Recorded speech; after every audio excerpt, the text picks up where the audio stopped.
আজকে একটা ভোটার দানি ফাল্লার পক্ষে ভোট দেওয়ার অর্থে এই নয় যে সে একজনকে এমপি হওয়ার জন্য ভোট দিল। এটার একটা বার্তা হলে আলাদা।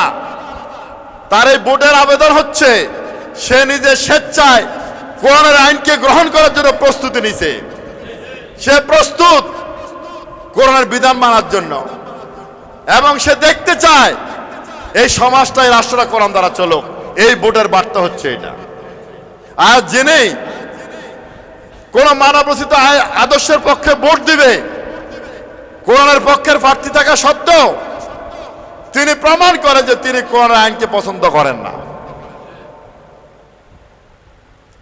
কোরআনের বিধানকে মানার জন্য তিনি প্রস্তুত না। রাষ্ট্রীয়ভাবে সামাজিকভাবে তিনি সর্বোচ্চ মসজিদে মানতে রাজি, সর্বোচ্চ নামাজ রোজা মানতে রাজি, এর বাহিরে তিনি রাজি না।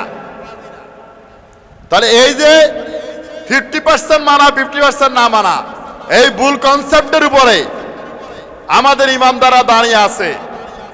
এই মেসেজটা আমাদের দিতে হবে।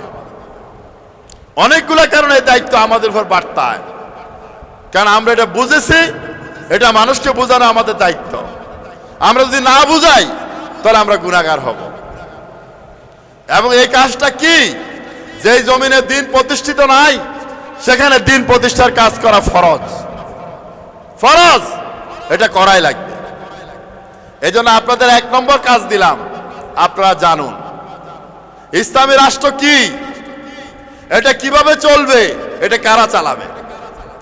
ট্রেডিশনাল রাষ্ট্রের সাথে গতানুগতিক রাষ্ট্রের সাথে এর পার্থক্যটা কি, মানুষ কি পরিবর্তন দেখবে, দেশটা যখন কোন আইন দ্বারা চলে মানুষের মাঝে কি কি পরিবর্তন সাধিত হবে, যেটা 53 বছর আমরা দেখি নাই। এই কনসেপ্টটা আপনাদের নিজেদের মাঝে ক্লিয়ার হতে হবে।